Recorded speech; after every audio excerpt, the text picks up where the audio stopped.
నమస్తే, welcome to authentic astrology. మన YouTube channel comment session లో ఎక్కువగా అడిగే కామెంట్స్ లో గోచార ఫలితాలను జన్మ రాశి నుండి చూడాలా లేదా జన్మ లగ్నం నుండి చూడాలా అని ఎక్కువ మంది అడుగుతూ ఉంటారు. అయితే ఈ వీడియోలో నేను మీకు చాలా సులభంగా అర్థమయ్యే విధంగా అసలు గోచారం అంటే ఏంటి, అలానే గోచారంలో ఏ గ్రహాలకు ఎక్కువ బలం ఉంటుంది, ఇక అదే విధంగా గోచార ఫలితాలు, అదేవిధంగా మహాదశ అంతర్దశ ఫలితాలను ఏ విధంగా సమన్వయం చేసుకొని మనం ఫలితాలను చెప్పాలి. ఇక దాంతో పాటు ముఖ్యంగా గోచార ఫలితాలు తెలుసుకోవడానికి జన్మ రాశి ముఖ్యమా లేదా జన్మ లగ్నం ముఖ్యమా అన్న అంశాలను చాలా సులభంగా మీకు అర్థమయ్యే విధంగా నేను తెలియజేస్తాను. మొదటిగా గోచారము అంటే ఈ పదానికి అర్థము, చారము అంటే కదలిక లేదా ప్రయాణము అని అర్థము. అంటే గ్రహచారము అంటే గ్రహాల కదలిక లేదా ప్రయాణాన్ని గోచారము అని అంటారు. ఈ అనంతమైన కాలచక్రంలో సృష్టి మొదలైనప్పటి నుండి గ్రహాలు ఒక్క సెకండ్ కూడా రెస్ట్ తీసుకోకుండా తిరుగుతూ మానవులకు సుఖ దుఃఖాలను ఇస్తూ ఉంటాయి. దీనినే గోచారము అని అంటారు. అయితే ముఖ్యంగా మనం గమనించాల్సింది, ఒకే గ్రహం ఏకకాలంలో అనేక విధాల ఫలితాలను ఇవ్వగలదు. దీన్ని నేను ఈ వీడియోలో మీకు చాలా సులభంగా అర్థమయ్యే విధంగా ఎక్స్ప్లెయిన్ చేస్తాను. అయితే ఇక మొదటిగా జన్మ లగ్నము అంటే ఏంటి, జన్మ రాశి అంటే ఏంటో తెలుసుకుందాం.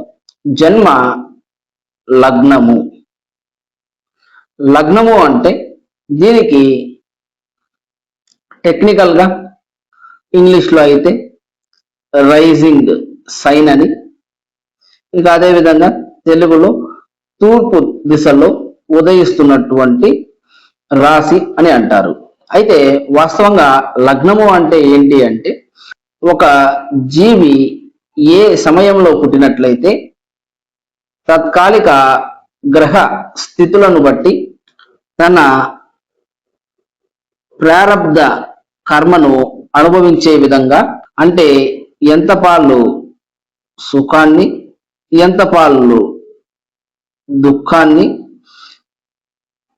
ఎక్కడ సుఖము ఎక్కడ దుఃఖము అన్నది లెక్కగట్టి అప్పుడు ఉన్నటువంటి గ్రహ గమనాల ఆధారంగా బ్రహ్మదేవుడు పెట్టినటువంటి జనన ముహూర్తము లగ్నము. అంటే ఒక వ్యక్తి యొక్క ప్రారబ్ధ కర్మ అన్నది ఈ లగ్నం నుండి మనం తెలుసుకుంటాము. అంటే ఉదాహరణకు ఆ వ్యక్తి యొక్క మొత్తం జీవితం ఒక మహావృక్షం అని అనుకుంటే, ఈ లగ్నము అన్నది విత్తనం లాంటిది. ఓకే అండి. అంటే మనం ఒక వ్యక్తి యొక్క జన్మ జాతకం అంటే ఆ జన్మ లగ్న కుండలిని చూస్తాం కదా, ఇది ఆ వ్యక్తి యొక్క జీవితానికి సంబంధించినటువంటి విత్తనం. అంటే ఈ విత్తనాన్ని చూసి ఆ వ్యక్తి యొక్క జీవితం అనే వృక్షం ఎలా ఉంటుందో మనం లెక్క కడతాం. ఉదాహరణకు మామిడి విత్తనం చూసి చెప్పవచ్చు ఇది పెరిగాక మామిడి చెట్టు అవుతుందని. అదేవిధంగా నేరేడు విత్తనం చూసి చెప్పవచ్చు ఇది నేరేడు చెట్టు అవుతుందని. అదేవిధంగా ఒక వ్యక్తి యొక్క ప్రారబ్ధ కర్మ అంటే ఈ జన్మకు ప్రాప్తించినటువంటి కర్మ అన్నది ఈ జన్మ లగ్న కుండలి ద్వారా మనం తెలుసుకుంటాం. అయితే ఇక రాశి అంటే ఏంటో తెలుసుకుందాం. జన్మ రాశి అంటే ఒక వ్యక్తి జన్మించినప్పుడు చంద్రుడు ఏ రాశిలో ఉంటారో దానిని జన్మ రాశి అని అంటారు. అయితే మనకు గోచారంలో చంద్రుడు 2.25 రోజులకు లేదా 54 గంటలకు ఒక రాశిని మారుతారు. అంటే 54 గంటల్లో పుట్టిన వారందరిది ఒకే రాశి అవుతుంది. కానీ మనకు 12 లగ్నాలు ఉంటాయి. ఈ 54 గంటల్లో సుమారు ప్రతి 2 గంటలకు ఒక లగ్నం మారుతూ ఉంటుంది. కాబట్టి ఈ 54 గంటల్లో జన్మించినటువంటి అందరి జాతకం ఒకే విధంగా ఉండదు. ఎందుకు అంటే జనన ముహూర్తము, ఆ వ్యక్తి యొక్క జనన ముహూర్తం అన్నది లగ్నము, అక్కడ నుండి ఆ ప్రారబ్ధ కర్మ అన్నది వస్తుంది. అయితే ఇక రాశి వల్ల ఉపయోగం ఏంటి? ఈ రాశి లేదా నక్షత్రం వల్ల ఒక వ్యక్తి యొక్క అంటే ముఖ్యంగా నక్షత్రం వల్ల ఆ వ్యక్తి యొక్క మొదటి మహాదశను లెక్కించడం జరుగుతుంది. అక్కడ నుండి దశలు అన్నవి ప్రారంభమవుతాయి. ఇక రాశి అన్నది ఈ అనంతమైన కాలచక్రంలో ఆ వ్యక్తి అడ్రస్ తెలుసుకోవడానికి ఉపయోగపడుతుంది. అంటే ఆ వ్యక్తి ఎప్పుడు పుట్టాడు, పూర్వం ఇప్పుడున్నటువంటి సాఫ్ట్వేర్స్ కానివ్వండి, ఈ క్యాలెండర్ సిస్టమ్స్ లేవు కాబట్టి జ్యోతిష్కులు ఆ రాశిని బట్టి ఆ వ్యక్తి యొక్క అంటే ఆ వ్యక్తి పుట్టినటువంటి సమయాన్ని తెలుసుకునేవారు. దానికోసం రాశి అని పెట్టడం జరిగింది. అంటే ఒక్కొక్క సంవత్సరానికి ఒక్కొక్క పేరు ఉంటాయి. అదేవిధంగా మాసాలకు పేర్లు ఉంటాయి. అదేవిధంగా తిథులకు పేర్లు ఉంటాయి. అదేవిధంగా ఆ రాశి అంటే ఈ వ్యక్తి ఎప్పుడు పుట్టాడు ఈ కాలచక్రంలో అని తెలుసుకోవడానికి, గుర్తు పెట్టుకోవడానికి రాశి అన్నది చెప్పుకోవడం జరిగింది.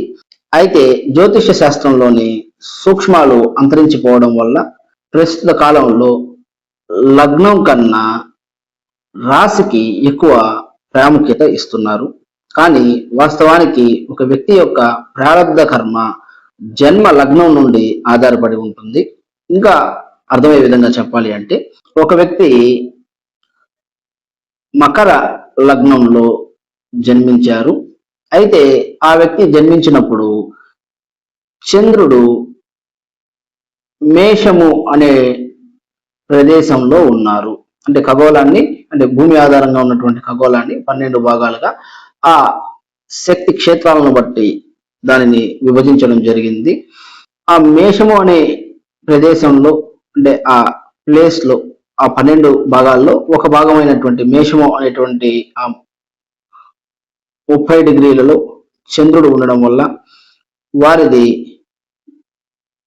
మేష రాశి అయినది. అయితే ఇక్కడ వచ్చే సమస్య ఏంటి అంటే ఇప్పుడు ఈ వ్యక్తి గోచార ఫలితాలు తెలుసుకోవాలి అంటే జన్మ లగ్న శుభగ్రహాలు పాపగ్రహాలు తెలిసి ఉండాలి. అయితే ఇక్కడ మకర లగ్నానికి లగ్నాధిపతి శని, పంచమాధిపతి శుక్రుడు, నవమాధిపతి బుధుడు, కోణాధిపతులు శని శుక్ర బుధులు అవుతారు. అంటే ఈ మకర లగ్న జాతకులకు లాలించి పాలించే గ్రహాలు అంటే ఎప్పుడు శుభ ఫలితాలను ఇచ్చే గ్రహాలు శని శుక్ర బుధుడు. అయితే ఇప్పుడు ఈ వ్యక్తి మేషరాశిలో జన్మించడం వల్ల అక్కడ ఒకవేళ మేషము తీసుకున్నట్లయితే మేష లగ్నానికి లగ్నాధిపతి కుజుడు, పంచమాధిపతి సూర్యుడు, నవమ కోణాధిపతి గురువు, అలానే చతుర్థాధిపత్యం వల్ల చంద్రుడు కూడా శుభగ్రహాలు అవుతారు. ఒక విధంగా చెప్పాలి అంటే ఇక్కడ శుభగ్రహాలు ఇక్కడ పాపగ్రహాలు, ఇక్కడ శుభగ్రహాలు ఇక్కడ పాపగ్రహాలు అవుతాయి. కాబట్టి ఫలితాలు తారుమారు అవుతాయి. కాబట్టి నిజమైన గోచార ఫలితాలు తెలుసుకోవాలి అంటే అది జన్మ లగ్నం ద్వారానే సాధ్యమవుతుంది. లగ్నమే సాధనము. అయితే ఇక్కడ అందరికీ వచ్చే ప్రశ్న ఏమిటి అంటే గోచార ఫలితాలు లగ్నం నుండి చూసినప్పటికీ అందరికీ ఒకే విధంగా ఎందుకు ఉండవు అని. ఈ గోచారం విషయంలో ముఖ్యంగా మనం గుర్తుపెట్టుకోవాల్సిన విషయం ఏంటి అంటే స్థిర గ్రహానికి ఎంత బలం ఉంటుందో గోచారంలో కూడా అంతే బలం ఉంటుంది. ఒకవేళ ఒక వ్యక్తి జన్మజాతకంలో గురువు శుభగ్రహంగా 25 డిగ్రీల్లో ఉన్నట్లయితే అతనికి గోచారంలో కూడా 25 డిగ్రీల్లో ఒక గ్రహం ఉంటే ఎంత ఫలితాలు ఇస్తుందో అంత ఫలితాలనే గురువు ఇస్తారు. ఇక అదే లగ్నంలో జన్మించినటువంటి మరొక వ్యక్తికి గురువు 2 డిగ్రీల్లో ఉన్నట్లయితే ఇతనికి గురువు గోచారంలో ఇచ్చే ఫలితాలు ఎక్కువగా ఉంటాయి. ఓకే అండి, చూడండి, జన్మ జాతకానికి గోచారము అతీతం కాదు. ఇది ముఖ్యంగా గుర్తుపెట్టుకోవాలి. అదేవిధంగా దశలు ఉన్నాయా అయిపోయాయా అన్నది కూడా గమనించుకోవాలి. మనందరికి తెలిసినట్లే దశ మిగిలి ఉన్నట్లయితే గ్రహం 100% ఫలితాలను ఇస్తుంది. దశ పూర్తి అయినట్లయితే అప్రాక్సిమేట్లీ ఒక 10%. అంటే గురువు గారు చాలా చక్కగా చెప్పడం జరిగింది. ఇంగువ డబ్బాలో ఇంగువ అయిపోయినట్లయితే ఆ వాసన మాత్రమే ఉంటుంది, అంటే ఉందా లేదా అన్నట్లు. అంత మాత్రం ఫలితాలు దశ అయినటువంటి గ్రహానికి ఉంటాయి. దశ అవని గ్రహానికి 100% ఫలితాలు ఉంటాయి. ఇవన్నీ కూడా గమనించాల్సి ఉంటుంది. అయితే దీనితో పాటు ముఖ్యంగా వచ్చే ప్రశ్న, సవాలు ఏంటి అంటే గోచారం మరియు మహాదశలు. ఇక్కడ మనం చాలా సులభంగా అర్థం చేసుకోవాల్సింది ఏంటి అంటే ఒక వ్యక్తి యొక్క జన్మ జాతకం అంటే అప్పుడు ఉన్నటువంటి గోచారాన్ని ఒక స్క్రీన్ షాట్ తీసినట్లయితే, రికార్డ్ చేసినట్లయితే ఆ వ్యక్తి జన్మించినప్పుడు ఉన్నటువంటి గ్రహచారమే ఆ వ్యక్తి జన్మ జాతకం అవుతుంది. ఇది ఆ వ్యక్తి జీవితంలో ఏమి ఉంది ఏమి లేదు అంటే వాట్, ఏమిటి, ఏమి ఉంది ఏమి లేదు అన్నది సూచిస్తుంది. అయితే ఈ గోచారము మరియు దశలు వెన్, ఎప్పుడు ఎప్పుడు జరుగుతాయి అన్నది సూచిస్తాయి. అంటే ఒక వ్యక్తి జీవితంలో గృహయోగం ఉందా లేదా అన్నది జన్మజాతకం చెప్తే, అది గోచారంలో అదేవిధంగా మహాదశల ఆధారంగా ఎప్పుడు అది పాసిబుల్ అవుతుంది, అది ఎప్పుడు అవ్వడానికి అవకాశం ఉందో తెలుసుకుంటాం. చూడండి, వాట్ ఏమిటి, ఆ వ్యక్తి జాతకం ఏమిటి, ఎక్కడ సుఖం ఉంది, ఎక్కడ దుఃఖం ఉంది, ఏ రంగాల్లో అతను రాణించగలడు, అతను ఏం చేయాలి ఏం చేయకూడదు, మొత్తం ఈ జన్మ లగ్న కుండలి జన్మ జాతకాన్ని బట్టి ఉంటుంది. వెన్, అవి ఎప్పుడు సంభవిస్తాయి అన్నది గోచారము మరియు మహాదశల ఆధారంగా తెలుసుకుంటాం. అయితే కొందరి జీవితాలలో ఒక్కోసారి ఎక్కువగా సమస్యలు వస్తుంటాయి. అంటే గోచారం ఇబ్బందికరంగా ఉండడం, అంటే వారి జన్మ లగ్న గోచారం ప్రతికూలంగా ఉండడం, దానికి తోడు దశ అంతర్దశలు కూడా పాపగ్రహ దశ అంతర్దశలు నడుస్తూ ఉండడం, ఇప్పుడు చాలా ఎక్కువ దుఃఖాన్ని వారు చూడవలసి ఉంటుంది. కాబట్టి ఇలాంటి సమయాల్లోనే అందరూ విసిగిపోతుంటారు. ఇక కొందరికి కాలం అన్నది చాలా బాగుంటుంది. దానికి గల కారణం ఏంటి అంటే గోచారంలో అనుకూలత ఉండడం, అదేవిధంగా దశలలో కూడా అనుకూలత ఉండడం, అంటే శుభగ్రహ దశలు అదేవిధంగా అంతర్దశలు నడుస్తూ ఉండడం. ఇప్పుడు వీరి జీవితంలో సుఖ సంతోషాలు చాలా ఎక్కువగా ఉంటాయి. ఇక కొన్నిసార్లు గోచారం ప్రతికూలంగా ఉంటే దశలు అనుకూలంగా ఉంటాయి, లేదా గోచారం అనుకూలంగా ఉంటే దశలు ప్రతికూలంగా ఉంటాయి. ఇప్పుడు మిశ్రమ ఫలితాలు ఉంటాయి. అలానే ఇంకొన్ని సిచ్యువేషన్స్ లో మనకు ఒక్కొక్కసారి గురు లగ్న జాతకులకు శని మహర్దశలో గురు అంతర్దశ నడుస్తూ ఉంటుంది. శని మహర్దశలో చివరిలో గురు అంతర్దశ వస్తుంది. అంటే శని మహర్దశలో గురు అంతర్దశ నడుస్తుంది అంటే శని మహర్దశ చివరికి వచ్చిందని అర్థం. ఇక శని దశ అవుతుంది అంటే చాలా మందికి గురుదశ అయిపోయి ఉంటుంది. ఎవరైతే గురు నక్షత్రంలో జన్మించారో వారికి తప్ప మిగతా అందరికీ ఆల్రెడీ గురుదశ అయిపోయి ఉంటుంది. ఇప్పుడు శని దశ చివరికి వచ్చింది, ఒక 10% బలం ఉంటుంది. గురుదశ ఆల్రెడీ, అంటే దశానాయకుడి దశ పూర్తయిపోతుంది, అంతర్దశ నాయకుడి దశ ఆల్రెడీ పూర్తయింది. ఇప్పుడు 10% మాత్రమే బలం ఉంటుంది. సో ఇలాంటప్పుడు దశలకు ఎక్కువ ప్రాముఖ్యత ఉంటుంది. ఇది కూడా మనం గమనించుకోవాలి. ఈ గోచారంలో ఎక్కువగా గురు శనులకు ఎక్కువ బలం ఉంటుంది. ఎందుకు అంటే చూడండి, ఒకవేళ ఎవరైనా సొంత ఇంటి కోసం అంటే గృహయోగం కోసం ప్రయత్నం చేస్తున్నారు, లేదా వివాహం కోసం ప్రయత్నం చేస్తున్నారు, లేదా రుణభారం, లేదా ఉద్యోగంలో పురోగతి, ఓకే అండి. సో ఇవన్నీ చూడండి, ఒకవేళ గృహయోగం అనుకుంటే మనకు గ్రహ గమనాలలో చంద్రుడు 2.5 రోజులు, అదేవిధంగా సూర్య బుధ శుక్రులు 30 రోజులు, ఇక కుజుడు 45 రోజులు గోచారంలో సంచరించడం జరుగుతుంది. ఇప్పుడు చంద్రుణ్ణి నమ్ముకొని ఇల్లు కట్టడం సాధ్యం కాదు. ఎందుకంటే 2:15 అంటే 54 గంటల్లో ఇది పూర్తి అవ్వదు. ఓకే అండి. అదే వివాహం కూడా అవ్వదు. ఎందుకంటే పెళ్లి చూపులు జరగాలి, తర్వాత నిశ్చయితాంబూలాలు చేసుకోవాలి.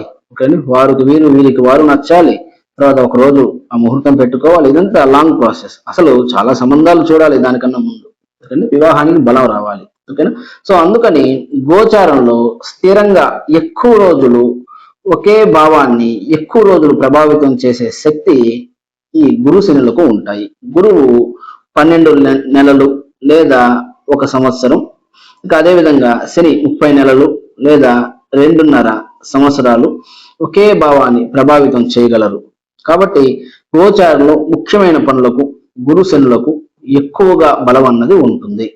అలానే ఇక చంద్రుడు దినకారకుడు కాబట్టి ముహూర్తాలకు ఎక్కువగా చంద్రుడు అంటే అంటే ఆ రోజు ఆ నక్షత్రం మీద చంద్రుడు ఉంటాడు కాబట్టి ఆ నక్షత్రం ఆధారంగా ఆ దశలు ఏర్పడతాయి కాబట్టి ముహూర్తాలకు ముఖ్యంగా చంద్రుడు చాలా ముఖ్యం. ఇక ఒక గ్రహం ఏకకాలంలో అనేక ఫలితాలను ఎలా ఇస్తుంది చూడండి. ఇక్కడ ముఖ్యంగా మనం అర్థం చేసుకోవాల్సింది ఏంటి అంటే, ఇది చాలా ముఖ్యమైన కాన్సెప్ట్. ఒకే గ్రహం వారి వారి జన్మ లగ్న ఆధిపత్యాన్ని కలిగి ఉంటుంది. అంటే వేరు వేరు ఆధిపత్యాలను కలిగి ఉంటుంది. ఉదాహరణకు ఈ జూన్ 2వ తేదీ గురువు కర్కాటకంలోకి సంచరిస్తున్నారు. అంటే గురువు కర్కాటకంలో ఉచ్చ స్థితిలో బలంగా ఉండబోతున్నారు. అయితే ఇది ఎవరికి ఎక్కువ శుభ ఫలితాలను ఇస్తుంది? గురువు శుభగ్రహంగా ఉన్నవారికి. అయితే అందరికీ ఒకే విధమైన ఫలితాలు ఉంటాయా అంటే ఉండవు. ఎలాగా? ఇప్పుడు ఇదే గురువు కర్కాటక లగ్న జాతకులకు నవమాధిపతి అవుతారు. నవమాధిపతి జన్మానికి అంటే లగ్నానికి రావడం, ఈయన 7వ చూపుతో సప్తమాన్ని చూడడం, అదేవిధంగా 5వ చూపుతో పంచమాన్ని చూడడం, 9వ చూపుతో నవమాన్ని చూడటం. అంటే 3 కోణాలను శుభత్వం చేయగలడు. అదేవిధంగా 7వ ఇంటిని కూడా శుభత్వం చేయగలడు. అంటే ఈ 4 స్థానాల్లో వీరికి శుభ ఫలితాలు ఇవ్వగలరు.